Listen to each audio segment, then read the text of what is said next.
Hello everyone, welcome to all on your own channel फिजी मैथो। आज हम डिस्कस करेंगे इस वीडियो के अंदर पार्टिकल फिजिक्स के बारे में।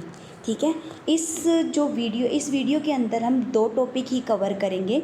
एक तो क्लासिफिकेशन हम एलिमेंट्री पार्टिकल की कैसे करते हैं, और दूसरा जो अट्रैक्शंस होती हैं, फंडामेंटल अट्रैक्शंस कौन कौन सी होती हैं वही डिस्कस करेंगे।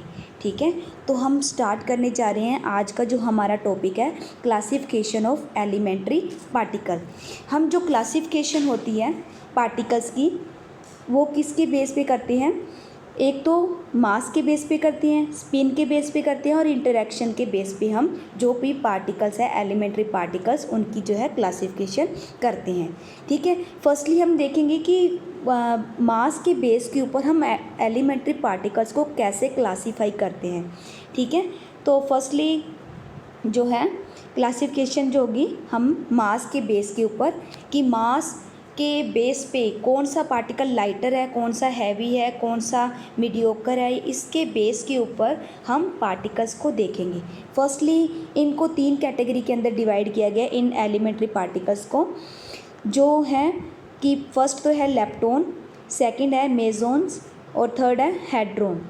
तो सबसे ज़्यादा लाइटर पार्टिकल मास के बेस के ऊपर जो सबसे ज़्यादा लाइट पार्टिकल जो लाइट मास वाला होता है वो होता है लेप्टॉन, जिसका मास क्या होता है 0 से लेकर 134 मिली इलेक्ट्रॉन वोल्ट पर सी स्क्वायर तक होता है। ठीक है, सी क्या है? या वेलोसिटी ऑफ लाइट है। ठीक है, तो जो मेसॉन्स हैं उनका जो मास होता है वो क्या होता है 134 से लेकर 939 के बीच में होता है। और जो हेड्रॉन का मास होता है वो किससे ज़्यादा होता है? जो 939 मिली इलेक्ट्रॉन वोल्ट से भी ज़्यादा होता है। ठीक है, ये तो क्लासिफिकेशन हो गई इनके मासेस के बेस पे। आपने बस ये याद रखना है कि कौन सा, इसमें मास के बेस के ऊपर तीन ही पार्टिकल्स आते हैं, एक लेप्टॉन्स आ जाते हैं, मेसॉन आ जाते हैं और हेड्रॉन्स आ जाते हैं। और जो सबसे ज़्यादा लाइट पार्टिकल होता है वो होता है लेप्टॉन, और जो सबसे ज़्यादा हैवी होता है वो कौन सा होता है? हेड्रॉन्स। ठीक है, तो नेक्स्ट है, अब हम बात करेंगे on the basis of A spin. Spin के बेस के ऊपर हम क्या करेंगे? एलिमेंट्री पार्टिकल्स को क्लासीफाई करेंगे, उनको कैटेगराइज करेंगे कि कितनी तरह के होते हैं। हमें पता है स्पिन के हिसाब से हम दो तरह से ही चेक कर सकते हैं, या तो वो हाफ इंटीग्रल स्पिन होता है या इंटीग्रल स्पिन होता है। ठीक है, तो एलिमेंट्री पार्टिकल्स जो हैं उनको हमने दो कैटेगरी के अंदर डिवाइड किया है। कौन सा? फर्स्ट है बोसॉन, सेकंड है फर्मियोन्स। अब आप लोगों ने ये बोस, आइंस्टाइन, फर्मी, डिराक वगैरह के अंदर ये ऑलरेडी डिस्कस कर चुके हैं कि इनकी जो स्पिन होती हैं, जो बोसॉन की स्पिन होती है 0 और इंटीग्रल स्पिन होती है। मतलब 0 से लेकर 0 1 2 3 इंटीग्रल, मतलब n से मल्टीप्लाई जो भी स्पिन होगी वो क्या होगी? बोसॉन्स होंगे। ठीक है, जो 0 और जिसकी स्पिन 0 और इंटीग्रल स्पिन होती है वो कौन से होते हैं? बोसॉन्स होते हैं। और जिनकी स्पिन हाफ इंटीग्रल होती है, हाफ इंटीग्रल मतलब half H cut, 3/2 H cut और 5/2 एच कट, हाफ इंटीग्रल हो। ठीक है, वो वाले कौन से होते हैं? फेर्मियोन्स होते हैं। तो आगे इनको फिर से आगे डिवाइड किया गया है बोसॉन्स और इनको फेर्मियोन्स को। तो देखते हैं कैसे डिवाइड किया गया है। जो बोसॉन्स होते हैं वो आगे दो तरह के होते हैं। एक तो मासलेस बोसॉन्स होते हैं, दूसरे होते हैं मेसॉन्स होते हैं। जो मासलेस बोसॉन होते हैं, जिनका कोई मास नहीं होता, वो कौन कौन से होते हैं? एक होता है प्रोटॉन, एक होता है ग्रेविटॉन। और इनकी जो स्पिन होती है प्रोटॉन की स्पिन होती है 1। मासलेस जरूर है ये, पर इसकी स्पिन होगी 1। और ग्रेविटॉन की स्पिन क्या होगी? 2 होगी। ठीक है, ये दोनों के दोनों प्रोटॉन और ग्रेविटॉन क्या है? मासलेस बोसॉन है। ठीक है, और अब बोसॉन की सेकंड काइंड क्या है? मेसॉन। मेसॉन में क्या होता है कि मेसॉन को आगे फर्दर 3 पार्ट्स के अंदर डिवाइड किया हुआ है। एक तो होता है कायोन, एक होता है कायोन, दूसरा है पायोन, तीसरा है ईटा। तीसरा क्या है? ईटा। तो इनका अब जब इनको डिवाइड किया है तो इनके आगे फर्दर मल्टीप्लेट्स हैं। कायोन के आगे 2 मल्टीप्लेट्स हैं। कौन कौन से? के प्लस और K0। और पायोन के आगे 3 मल्टीप्लेट्स हैं। कौन से? Pi plus, pi zero, pi minus. And eta का एक ही मल्टीप्लेट है, ईटा नोट। ठीक है, इस तरह से हमने इन बोजोन्स को क्या किया हुआ है? क्लासीफाई किया हुआ है। ठीक है, बोजोन क्या होता है? बोजोन कौन से होते हैं? इनकी स्पिन क्या होती है? ज़ीरो और इंटीग्रल स्पिन होती है। और ये क्या होते हैं? 2 तरह से डिवाइड किया हुआ है। एक तो मासलेस बोजोन होते हैं, एक मीजोन होते हैं। ठीक है, मासलेस बोजोन के अंदर फोटोन और ग्रेविटोन आ गए, और मीजोन के अंदर कायोन, पायोन एंड ईटा। ठीक है, तो इनके हमने मल्टीप्लेट्स भी देख लिए। अब हम बात करेंगे फर्मियंस के अंदर। फर्मियंस के अंदर 2 कैटेगरी आ जाती है। इनको फर्मियंस के आगे फर्दर 2 पार्ट्स में डिवाइड किया गया। एक है लेप्टोन और एक है बेरियन। लेप्टोन के अंदर आप याद रखोगे कि जो म्यून्स वगैरह आ जाते हैं, इनको बस आप इतना याद रखो, ये जो भी ये पार्टिकल्स है, इनकी जो मिजोन्स हो गए या ग्रेविटोन हो गए या कायोन पायोन हो गए, ये क्या है? इनको स्पिन के बेस पे हम क्या करेंगे? चेक करेंगे। जब भी हम कोई भी रिएक्शन आगे अपनी आने वाली वीडियो के अंदर डिस्कस करेंगे, जो भी हमने कोई गिवन रिएक्शन दी होगी तो आपसे पूछा जाएगा कि ये कंजर्व्ड है कि नहीं है। तो आपने क्या करना है? फर्स्टली चेक करना है, उनकी स्पिन चेक करनी है। स्पिन चेक करने से स्पिन से भी आप देख सकते हो कि स्पिन इसके कंजर्व्ड है या नहीं है, मास कंजर्व्ड है कि नहीं है। ठीक है, तो इसके बेस पे हम क्या करेंगे? चेक कर सकते हैं। अब फर्मियंस है, फर्मियन के अंदर हमें पता लग जाएगा जो लेप्टोन और बेरियन होंगे उनकी स्पिन क्या होती है? हाफ इंटीग्रल होती है।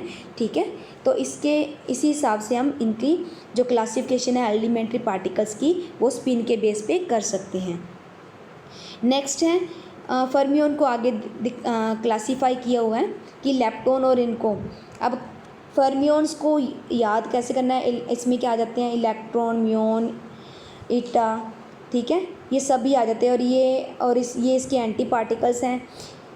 और उसके बाद क्या है? ये बेरियन आगे, बेरियन के अंदर न्यूक्लियन आ जाता है, हाइप्रोन आ जाते हैं। न्यूक्लियन के अंदर आगे क्या होता है? न्यूक्लियस का ही पार्ट होता है ना न्यूक्लियन। इसके अंदर क्या आ जाते हैं? Proton and neutron. ठीक है, तो हाइप्रोन के अंदर क्या आ जाता है? सिग्मा आ जाता है, जाई आ जाता है, लैम्बडा आ जाता है, ओमेगा आ जाता है। ठीक है, तो इनको हम अपनी आने वाली वीडियो के अंदर 1 बाय 1 डिस्कस करेंगे। फर्स्टली हमें यहाँ पे पता चल गया कि जो भी हमने क्या करना है, जो भी एलिमेंट्री पार्टिकल्स है उनको हम मास के बेस पे क्लासीफाई कर सकते हैं और स्पिन के बेस पे क्लासीफाई कर सकते हैं। अब नेक्स्ट जो है हमारी क्लासिफिकेशन किसके बेस पे है? इंटरेक्शन के बेस पे। इंटरेक्शन कि जो एलिमेंट्री पार्टिकल्स होती है उनकी इंटरेक्शन कैसी होती है? स्ट्रॉन्ग इंटरेक्शन है, वीक इंटरेक्शन है, इलेक्ट्रोमैग्नेटिक इंटरेक्शन है, या 3 ही इंटरेक्शंस होंगी। इसमें ग्रेविटेशनल का रोल नहीं होगा, क्योंकि ग्रेविटेशनल फोर्सेस जो होती है बहुत ज़्यादा दूर वाले पार्टिकल्स के ऊपर जो है लगती है। ठीक है, ग्रेविटेशनल फोर्सेस तो सभी के ऊपर लगती है, पर ये फोर्सेस जो है यहाँ पे नहीं लगेंगी। ओनली क्या करेंगे? इसके अंदर हम बात करेंगे स्ट्रॉन्ग इंटरेक्शन की बात करेंगे, इलेक्ट्रोमैग्नेटिक और वीक इंटरेक्शंस के बारे में बात करेंगे। ग्रेविटेशनल फोर्स क्यों नहीं लगती, वो हम अपनी नेक्स्ट पार्ट के अंदर डिस्कस करेंगे कि वो यहाँ पे क्यों एप्लीकेबल नहीं होती। ठीक है, तो हमने 3 तरह की फोर्सेस जो है यहाँ पे हेल्प करती है इंटरेक्शन के अंदर। कौन सी? एक स्ट्रॉन्ग फोर्स होती है, दूसरी कौन सी होती है? इलेक्ट्रोमैग्नेटिक फोर्स होती है, और तीसरी वीक इंटरेक्शन होती है। ठीक है, strong interaction, electromagnetic interaction and weak interaction से ही हम किसी भी एलिमेंट्री पार्टिकल्स को क्या कर सकते हैं? क्लासीफाई कर सकते हैं। तो अब देखेंगे इंटरेक्शंस ओनली क्या होगी? इन तीनों के बेस पे होगी। ठीक है, ग्रेविटेशनल इंटरेक्शंस नहीं होती है। तो 3 तरह की ही इंटरेक्शंस जो होती है कौन कौन सी? Strong, weak and electromagnetic.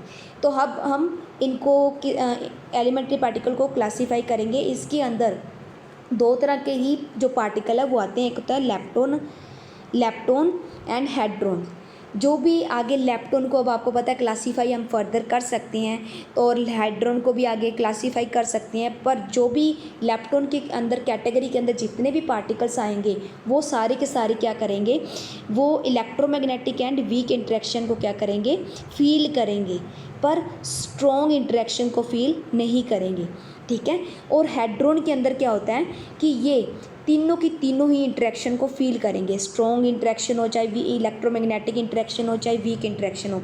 अब हैड्रॉन के अंदर जितने भी पार्टिकल्स आते हैं वो सारे के सारे क्या करेंगे, ये तीनों ही इंटरेक्शंस को फील करेंगे। ठीक है, कौन कौन से आते हैं इसके अंदर, मीज़ोन और बेरियन आ जाते हैं। मीज़ोन के अंदर क्या आ जाएंगे, ये आपको पता ही है, हमने पहले ही डिस्कस कर लिया, कायोन, पायोन, ईटा जो होते हैं ये सारे के सारे किस में आ जाते हैं, हैड्रॉन में आ जाते हैं। इसी तरह बेरियन जो होते हैं, बेरियन के अंदर न्यूक्लियन और हाइप्रोन आ जाते हैं, ये भी किस में आ जाते हैं, हैड्रॉन। हैड्रॉन का ही ये पार्ट है। तो ये जो भी ये जहाँ पे भी आपको दिखाई देगी रिएक्शन के अंदर, तो आप कह सकते हो कि वो क्या है, या तो स्ट्रॉन्ग इलेक्ट्रोमैग्नेटिक या वीक इंटरेक्शन, जो भी आपको नीचे ऑप्शंस दी होगी उसमें से पूछ लिया जाएगा कि कौन सी स्ट्रॉन्ग इंटरेक्शन या वीक इंटरेक्शन जो भी है, तो आप इजीली इसको क्लासीफाई कर सकते हो। ठीक है, अब जो भी इंटरेक्शंस है वो क्लासीफाई किसके बेस पे की जा सकती है, एलिमेंट्री पार्टिकल्स जो हैं लेप्टॉन और हैड्रॉन के ऊपर।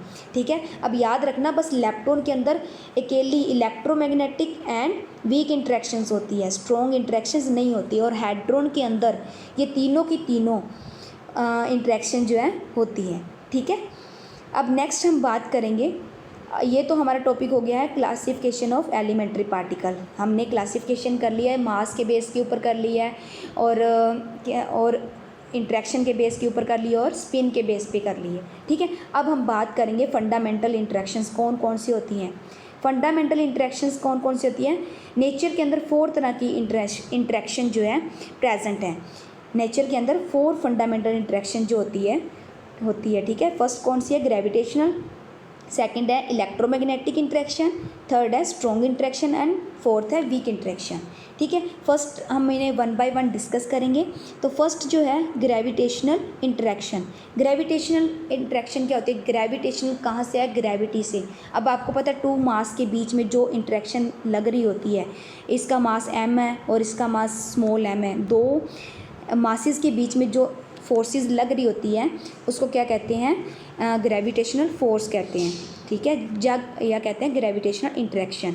ठीक है, अब ये क्या करती है, एक दूसरे को अपनी तरफ खींच के रखती है, एक अपने बाउंड्री बना के रखती है, और उसी से ही यह क्या करती है, जैसे अर्थ के ऊपर कोई भी चीज़ आप ऊपर की तरफ उछालते हो तो वो वापस क्या करती है, अर्थ के ऊपर वापस आ जाती है due to gravitational force, gravitational pull कह सकते हैं। ठीक है, तो इसका जो नेचर क्या होगा, इसका नेचर हमेशा क्या होगा, अट्रैक्टिव होगा, क्योंकि आप जो भी चीज़ ऊपर की तरफ उछालोगे वो ऊपर नहीं जाएगी, वो नीचे ही आएगी। इसीलिए इसका नेचर क्या है, अट्रैक्टिव नेचर है इसका। कौन सा नेचर है, अट्रैक्टिव नेचर है।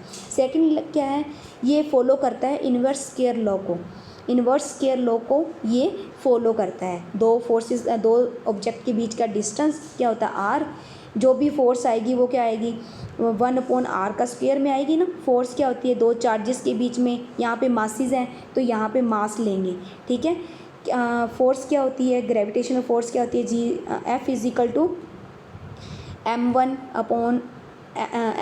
× m2/r का स्क्वायर। तो ये क्या है, r का स्क्वायर, तो ये किसके डायरेक्टली प्रोपोर्शनल होगी, इन्वर्सली प्रोपोर्शनल होगी है r के स्क्वायर के। ठीक है, तो ये कौन सा जो लॉ है वो फॉलो करती है, इन्वर्स स्क्वायर लॉ को फॉलो करती है। तो इसकी जो रेंज होगी इनफाइनाइट होगी। ठीक है, इनफाइनाइट रेंज मतलब कहीं दूर पड़े हुए ऑब्जेक्ट पे भी ये इंटरेक्ट कर रही होती है। ठीक है, चाहे आप देख लो सन है, सन के अराउंड भी सन की भी ग्रेविटेशनल फोर्स होती है, जिसकी वजह से सारे प्लैनेट्स को क्या कर रखा है उसने, एक ऑर्बिट के अंदर सेट किया, और सारे प्लैनेट जो है अपनी ही पोजीशन के ऊपर रिवॉल्व कर रहे हैं। ठीक है, इसलिए इसकी रेंज जो है इनफाइनाइट है। नेक्स्ट जो है ये क्या होती है, वीकेस्ट फोर्स होती है। ठीक है, वीक फोर्स होती है नेचर की, इसीलिए ये पार्टिकल फिजिक्स के अंदर इसका कोई रोल प्ले नहीं करती। ठीक है, इसीलिए हमने लेप्टॉन और हैड्रॉन के अंदर देखा था ना कि जो फोर्सेस होती हैं, ओनली लेप्टॉन के अंदर और हैड्रॉन के अंदर 3 तरह की फोर्सेस ही हमने देखी थी। लेप्टॉन के अंदर 2 काइंड की थी, स्ट्रॉन्ग नहीं होती थी, और हैड्रॉन के अंदर 3 तरह की ही फोर्सेस थी, पर ग्रेविटेशनल का कोई रोल नहीं आया था, क्योंकि ये क्या होती है, वीकेस्ट फोर्स होती है। ठीक है, तो एक्सचेंज पार्टिकल जब ये फोर्सेस लग रही होंगी तो कौन सा पार्टिकल जो है एक्सचेंज होगा, ये याद रखना है, ये इम्पोर्टेंट है कि एग्ज़ाम में पूछ लेता है कि इन जब भी ग्रेविटेशनल इंटरेक्शन होगी तो कौन सा पार्टिकल जो है एक्सचेंज होगा, कौन सा पार्टिकल होगा, ग्रेविटोन। ग्रेविटोन किसका पार्ट है, बोसोन का ही पार्ट है। और ग्रेविटोन का जो मास होता है वो 0 होता है, मासलेस बोसोन है ये। और स्पिन क्या होती है, 2 होती है। स्पीड क्या होती है इसकी, ये वेलोसिटी ऑफ लाइट से ही मूव करता है, ठीक है। अब स्ट्रेंथ क्या होती है, स्ट्रेंथ और ये इतना नीड नहीं है, डिमेंशनलेस इसकी कपलिंग, ये फॉर्मूला अगर याद रखना है तो रख लो, वैसे तो इनकी जो नीड नहीं है। कैरेक्टरिस्टिक टाइम जो होता है इसका क्या होता है, 10⁻16 सेकंड होता है, ये मैक्सिमम टाइम होता है इसका। नेक्स्ट हम बात करेंगे इलेक्ट्रोमैग्नेटिक इंटरेक्शन के बीच में। इलेक्ट्रोमैग्नेटिक इंटरेक्शन क्या होती है, चार्जेस के बीच में लगती है। जो ग्रेविटेशनल फोर्स होती है वो मास के बीच में लगती है, और जो ये इलेक्ट्रोमैग्नेटिक फोर्सेस होती है ये चार्जेस के बीच में लगती है। प्लस माइनस भी हो सकता है, यहाँ पे माइनस प्लस भी हो सकता है, 2 माइनस ऑपोजिट चार्ज भी हो सकते हैं, सेम चार्जेस भी हो सकते हैं, ठीक है। तो ये जो फोर्सेस अट्रैक्टिव 2 चार्जेस अगर सेम चार्ज होंगे तो वो रिपेल करेंगे। सेम चार्जेस क्या करते हैं, रिपेल करते हैं। सेम चार्जेस जैसे ये प्लस प्लस है तो ये एक दूसरे को क्या करेंगे, रिपेल करेंगे। माइनस प्लस है तो ये क्या करेंगे, अट्रैक्ट करेंगे एक दूसरे को, ठीक है। इसका नेचर क्या हो गया, ये अट्रैक्टिव भी है और रिपल्सिव भी है। अट्रैक्टिव भी है और रिपल्सिव नेचर भी है इसका। और ये भी क्या करेगी, इन्वर्स स्केयर लॉ को फॉलो करेगी। कूलम्स लॉ के अंदर हमने फोर्स का फॉर्मूला पढ़ा हुआ है, 1 directly proportional to Q1 × Q2 upon R का स्क्वायर। ये भी इन्वर्स स्क्वायर लॉ को फॉलो करेगी, ठीक है। नेक्स्ट है, इसकी रेंज भी क्या होती है, इनफाइनाइट होती है। चार्ज चाहे कहीं भी पड़े हों, दूर कितना मर्जी पड़ा हो, हम इसकी जो रेंज होती है इनफाइनाइट होती है। नेक्स्ट है, ये डिपेंड करती है मीडियम पर। जो ग्रेविटेशनल फोर्स थी वो मीडियम पे डिपेंड नहीं करती, उसने लग ही जाना है। पर ये जो है मीडियम के ऊपर डिपेंड करेगी, वेलोसिटी के ऊपर डिपेंड करेगी पार्टिकल के, ठीक है। तो मेन पॉइंट है, जो मेन पॉइंट्स हैं वो आप नोट करते जाओ। ये मीडियम के ऊपर भी डिपेंड करेगी और वेलोसिटी पे भी डिपेंड करेगी। जब ये इंटरेक्शंस हो रही होंगी तो कौन सा पार्टिकल जो है एक्सचेंज होगा। ये एक्सचेंज ऑफ पार्टिकल जो आता है इम्पोर्टेंट है, आप इसको मार्क कर लेना, ठीक है। तो इसके अंदर जो एक्सचेंज ऑफ पार्टिकल जो होगा इलेक्ट्रोमैग्नेटिक के अंदर, वो कौन सा होगा, फोटोन होगा, ठीक है। अब फोटोन भी क्या होता है, मासलेस बोसोन है, तो मास क्या आ गया, 0 आ गया। स्पिन क्या आ गई, 1, और स्पीड क्या है इसकी, वेलोसिटी ऑफ लाइट के इक्वल है। ये आपको पॉइंट लर्न करने हैं तो देख लेना। स्ट्रेंथ क्या होती है, डिमेंशनलेस कपलिंग कांस्टेंट। जो इसकी फाइन स्ट्रक्चर कांस्टेंट क्या होता है, अल्फा = 1/137। और करेक्टरिस्टिक टाइम क्या है इसका, टाउ = 10⁻16 to 10⁻20 सेकेंड का इसका टाइम है, ठीक है। अब जो स्ट्रॉन्ग इंटरेक्शन की हम बात करेंगे, स्ट्रॉन्ग इंटरेक्शन कौन सी होती है, ठीक है। ये क्या होती है, स्ट्रॉन्ग इंटरेक्शन जो होती है attractive at the normal distance. Normal distance पे तो ये क्या करेगी, अट्रैक्ट करेगी। अगर शार्प डिस्टेंस है, दूर है, तो क्या करेगी, ये शार्प डिस्टेंस है तो रिपल करेगी, ठीक है। नॉर्मल डिस्टेंस है तो अट्रैक्ट करेगी, अगर शार्प डिस्टेंस है तो क्या करेगी, ये रिपल करेगी, ठीक है।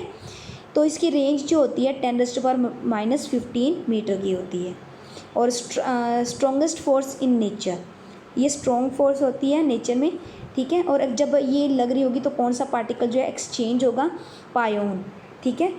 पायोन क्या होता है, अब आपको पता है पायोन के अंदर हमने देखा था मास इनका पीछे हमने किया हुआ है।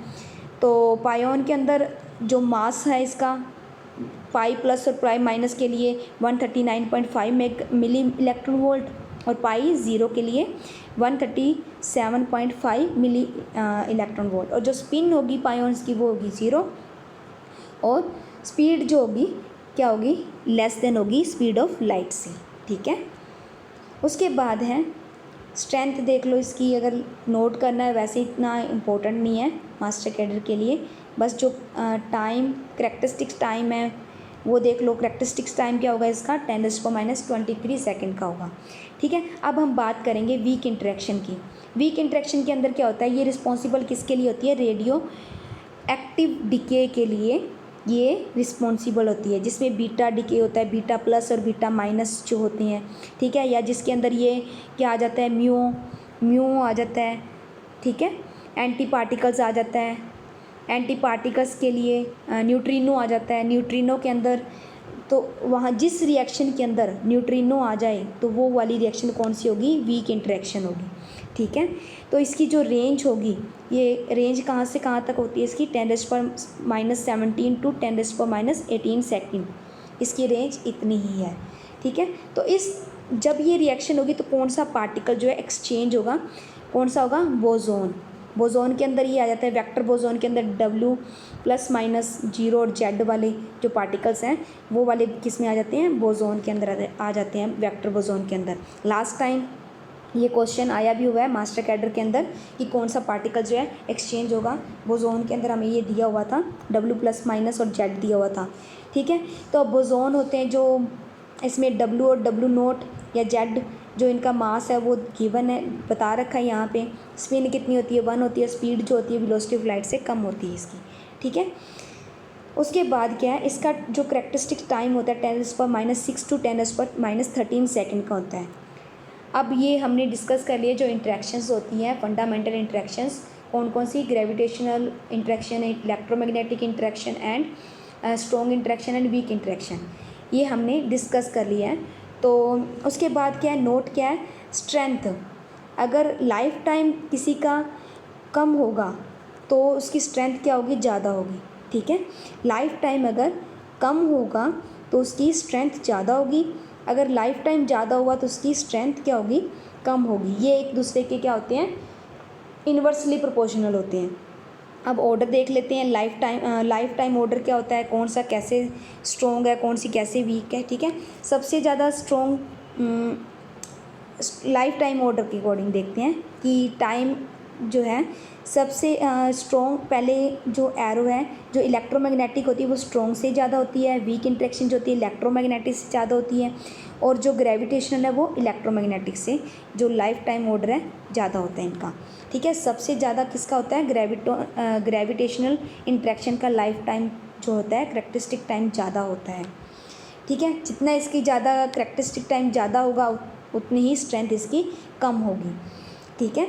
नेक्स्ट जो है स्ट्रेंथ ऑर्डर, ये क्या हो जाएगा इसका, अब आपको पता ही है इन्वर्सली प्रोपोर्शनल था, तो ये क्या हो जाएगा सारा, जो स्ट्रॉन्ग होगी इसका करेक्टरिस्टिक टाइम कम था तो जो स्ट्रेंथ है वो ज़्यादा हो जाएगी, ठीक है। और ग्रेविटेशनल का करेक्टरिस्टिक टाइम ज़्यादा था तो इसकी स्ट्रेंथ जो है कम हो जाएगी। तो अब एक टेबल है, इसका आप स्क्रीनशॉट चाहे ले सकते हो। तो ये पूरी जो फंडामेंटल इंटरेक्शन है इनका जितना का भी कंक्लूज़न निकलता है वो यहाँ पे इम्पोर्टेंट पॉइंट जो हैं लिखे हुए हैं, आसानी से आपको याद आपको मेमोराइज़ करने में आसानी हो जाएगी। तो कौन सी हमने 4 फंडामेंटल जो है इंटरेक्शंस को यहाँ पे नोट किया है। तो ये वाली 4 फंडामेंटल इंटरेक्शन जो है लिख ली हमने। तो जो पार्टिकल इफ़ेक्ट डालेगा, ग्रेविटेशन जो फोर्स होती है सभी पार्टिकल्स के ऊपर इफ़ेक्ट डालती है, ठीक है। इसमें हमने देखा था कि जो पार्टिकल एक्सचेंज होता है वो कौन सा होता है, ग्रेविटोन होता है। अब वीक इंटरेक्शंस क्या करेंगी, किसके ऊपर इफ़ेक्ट डालेगी, ओनली क्वार्क और इलेक्ट्रॉन के ऊपर ही इफ़ेक्ट डालेगी। और जो पार्टिकल जब इनके ऊपर इफ़ेक्ट डालने के बाद जो पार्टिकल एक्सचेंज होगा वो कौन सा होगा, बोसोन, ठीक है।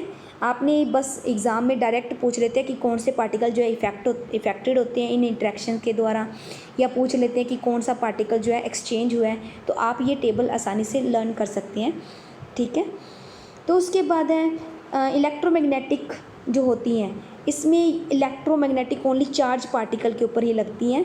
और इससे क्या होगा, जब ये इंटरेक्शन होगी तो क्या होगा, कौन सा पार्टिकल जो है एक्सचेंज होगा, फोटोन, ठीक है। और स्ट्रॉन्ग इंटरेक्शन क्या होती है, क्वार्क्स और हैड्रॉन के ऊपर ही लगती है। लास्ट टाइम मास्टर कैडर के अंदर क्वेश्चन आया था स्ट्रॉन्ग इंटरेक्शन के ऊपर ही, उसमें ऑप्शन थी हाइड्रोन, स्ट्रॉन्ग इंटरेक्शन पूछी थी हाइड्रोन के बारे में। तो उसमें पूछा था कि कौन सा पार्टिकल जो एक्सचेंज होगा, तो उसमें गिलियन और मेजोन, गिलियन की ऑप्शन थी आई थिंक, अच्छे से याद नहीं है। पर जो ये स्ट्रॉन्ग इंटरेक्शन कहाँ पे होगी, ओनली इफ़ेक्ट कहाँ डालेगी, क्वार्क्स और हैड्रॉन के ऊपर। तो जो पार्टिकल एक्सचेंज होगा वो कौन सा होगा, ग्लूऑन एंड मीसोन के अंदर पार्टिकल जो है चेंज होगा। आप चाहो तो इसका स्क्रीनशॉट ले सकते हो, मैं इरेज कर देती हूँ। अगर ये तो था हमारा आज का जो topic on classification of elementary particles and, और सेकेंडली हमने डिस्कस किया था फंडामेंटल इंटरेक्शंस के बारे में। आई होप ये वीडियो आपके लिए हेल्पफुल रहा है। अगर हेल्पफुल रहा है तो मेरी वीडियो को लाइक कीजिए, शेयर कीजिए एंड मेरे चैनल को सब्सक्राइब कीजिए और बेल आइकन को प्रेस कर दीजिए ताकि न्यू वीडियो का नोटिफिकेशन सबसे पहले आपको मिल सके। Thanks for watching the video.